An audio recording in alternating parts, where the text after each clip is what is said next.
सभी को नमस्कार। मलिक मोहम्मद जायसी के पद्मावत से जो महत्वपूर्ण पंक्तियां लेकर आया हूं, इन पंक्तियों की श्रृंखला में आज यह 7वां वीडियो है और इससे पूर्व क्रमांक नंबर 5 और क्रमांक नंबर 6 में हम नागमती के विरह वर्णन पर जो आषाढ़ और भादो माह का वर्णन कर चुके हैं। इसी श्रृंखला में आज यह 7वां वीडियो है। इस वीडियो में हम माघ महीने की विरह दशा का वर्णन करेंगे नागमती के संदर्भ में। चलिए शुरू करते हैं आज का यह वीडियो।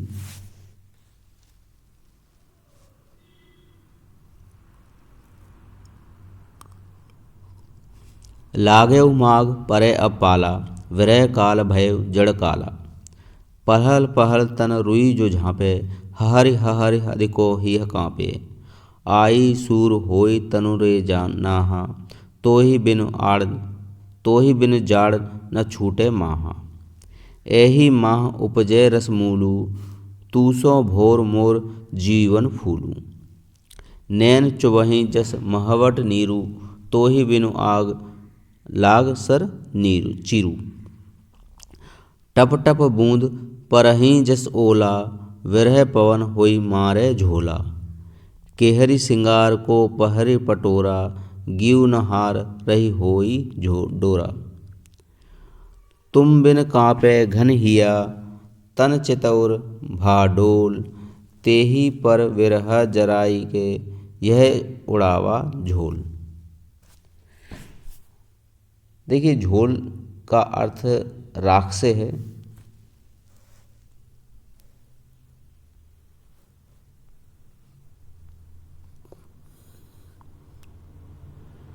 मुझे इसमें ऐसा लगता ही नहीं कि कोई कठिन शब्दावली कहीं पर है। चलिए, अगर है भी तो हम जो व्याख्या है उसके साथ साथ उसे भी देख लेंगे। शुरू करते हैं। लागेउ माघ परे अब पाला, विरह काल भयउ जड़ काला। यहाँ जो जायसी जी हैं, जिन्होंने नागमती के वियोग खंड में माघ महीने का बड़ा सुंदर वर्णन किया है, वे कहते हैं कि माघ महीना लग चुका है और अब पाले का प्रभाव दिखाई देने लगा है। परे अब पाला, पाला मतलब ठंड से है, ठंड का प्रभाव दिखाई देने लगा है। वे कहते हैं जो माघ का महीना है वो शुरू हो चुका है, अब चारों ओर पाले का प्रभाव दिखाई देने लगा है। जाड़े के इन दिनों में, यानी कि विरह काल भयउ जड़ काला, जो जाड़े के जो दिन चल रहे हैं, ये नागमती के संदर्भ में ये जड़ काला यानी कि जो काल के समान उन्हें प्रतीत हो रहा है। नागमती को ये विरह काल जो माघ महीने में वह व्यतीत कर रही है, उसे यह काल के समान प्रतीत हो रहा है। पहल पहल तन रुई जो झाँपे, हहरि हहरि अधिको हिय काँपे। और इस समय जो रुई के कपड़े जो होते हैं ना, वे कपड़े शरीर को गर्मी देते हैं। तो ठंड से जो रक्षा होती है वो शरीर से ही रुई के कपड़ों से हो सकती है ना, उसी से होती है। तो जो कपड़े नहीं पहनता वह क्या करता है, काँपता रहता है। पहल पहल तन रुई जो झाँपे, हहरि हहरि अधिको हिय काँपे। तो वे क्या कह रहे हैं कि इस समय रुई के कपड़ों से ही शरीर की रक्षा की जा सकती है और जो कपड़े नहीं पहनता वह काँपता रहता है। आई सूर होई तनु रे नाहा, तोहि बिनु जाड़ न छूटे माहा। और आगे क्या कहते हैं कि इसलिए जो सूर्य है, सूर्य के भांति हे प्रियतम, नागमती कहती है हे प्रियतम कि तुम मेरे पास आकर सूर्य के जैसे क्या तप हो, यानी कि गर्मी प्रदान करो। मतलब मेरे शरीर को आलिंगनबद्ध करके और मुझे गर्मी पहुंचाओ। और माघ महीने में तुम्हारे बिना मेरा जो जाड़ा है यानी कि जो सर्दी है वह छूट तभी पाएगी। यानी कि ठंड से बचाव मेरा तब होगा जब मेरे प्रियतम मेरे पास होंगे। एहि माह उपजे रसमूलु, तूसो भोर मोर ज्योवन फूलू।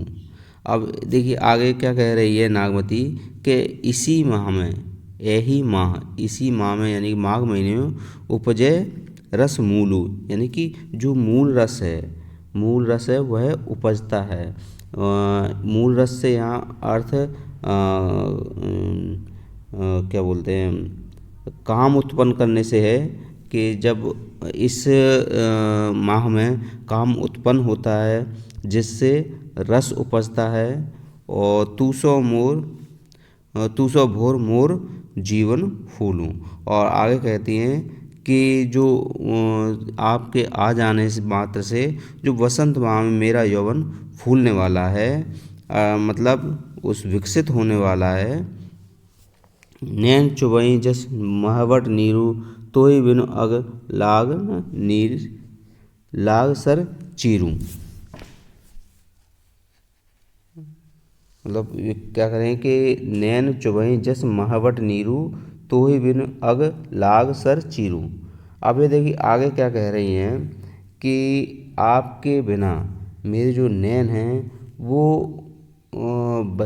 उनसे क्या है, आंसू बहने लगे हैं, आंसू बहने लगे। जब तुम मेरे पास नहीं हो तो ऐसे मेरे जो आँखें हैं, आँखों से बहने वाले जो आंसू हैं वो कैसे महवट नीरू यानी कि महावट की जो बारिश होती है उसकी भांति नीर यानी कि बारिश का पानी बरस रहा है मेरे आँखों से। प्रियतम के न होने से जो महावट की बारिश है उस तरह से निरंतर लगातार बारिश मेरे आँखों से हो रही है। ऐसा प्रतीत होता है कि मेरे आँखों से जो बहने वाला पानी वो महावट की बारिश की भांति बरस रहे हैं।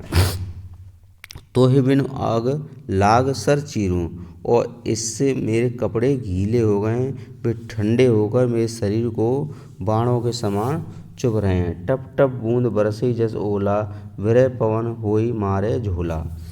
और जो पानी की बूंदें बरस रही हैं टप टप करके जो बरस रही हैं वो मुझे चारों ओर से ऐसा प्रतीत हो रहा है कि वे ओले के समान मुझे चुभन प्रदान कर रही हैं। विरह पवन मारे हुई मारे झोला। और जो विरह रूपी जो पवन चल रही है अर्थात जो यह मौसम है वह उस मौसम को विरह रूपी पवन का नाम देकर बोल रही है कि जो झोल दे देकर जो चल रही है विरह रूपी पवन, वो उससे मेरा क्या बोलते हैं, मुझे बेहद कष्ट मिल रहा है, मुझे बहुत पीड़ा हो रही है उससे, जो मुझे मारे दे रहा है, मारे झोला। केहिक सिंगार को पर ही पटोरा, गीव न हार रही होई डोरा। और आगे वे क्या कहती हैं कि जो पवन चल रही है इसके झकोरे जो मुझे मार रही है, इस समय मैं कोई श्रृंगार भी तो नहीं कर सकती है ना। तो तुम्हारे विरह में तो मैं सूख सूख कर बिल्कुल डोरा सी हो गई हूँ। गीव न हार रही हुई डोरा, मैं बिल्कुल डोरे यानी सूख सूख कर बिल्कुल अस्थि पंजर की भांति हो गई हूँ और मैं एक पतली रस्सी के समान दिखने लगी हूँ। तुम बिन काँप घन हिय होरा, तुम बिन काँप घन हिया, तन चितौर भा डोल, तेही पर विरह जराई के, चढ़े उड़ावा झोल। और वे आगे क्या कहती हैं कि तुम्हारे बिना मेरा जो हिया है यानी कि जो हृदय है वह काँप रहा है, डर रहा है। तन चितौर भा डोल, और जिधर भी देखती हूँ उधर ही मुझे डरावना सा महसूस होता है, जबकि माघ का महीना चल रहा है। ऐसे में जब हर जगह हरियाली हो जाती है वो ठंड की वजह से यह जो स्वास्थ्यवर्धक मौसम कहा जा सकता है। ऐसे में तुम बिन मेरा हिया डोल रहा है, और मैं घबरा रही हूँ। तेई पर बिरह जराए के चढ़े उड़ावा झूल, और उस पर भी ये पवन जो चल रही है वह ऐसे मेरे शरीर को राख बना के उड़ाए दिए जा रहा है।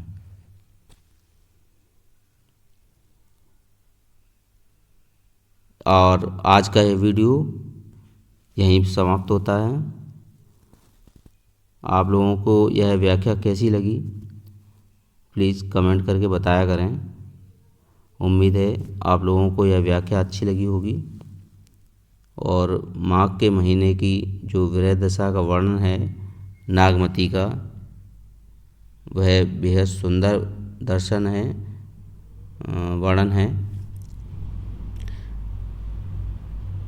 इससे पूर्व आषाढ़ और भादों और अब ये माघ महीने का वर्णन हुआ है। अगले वीडियो में मैं जेठ माह के वर्णन के साथ पुनः प्रस्तुत होऊंगा। चलिए तब तक के लिए नमस्कार।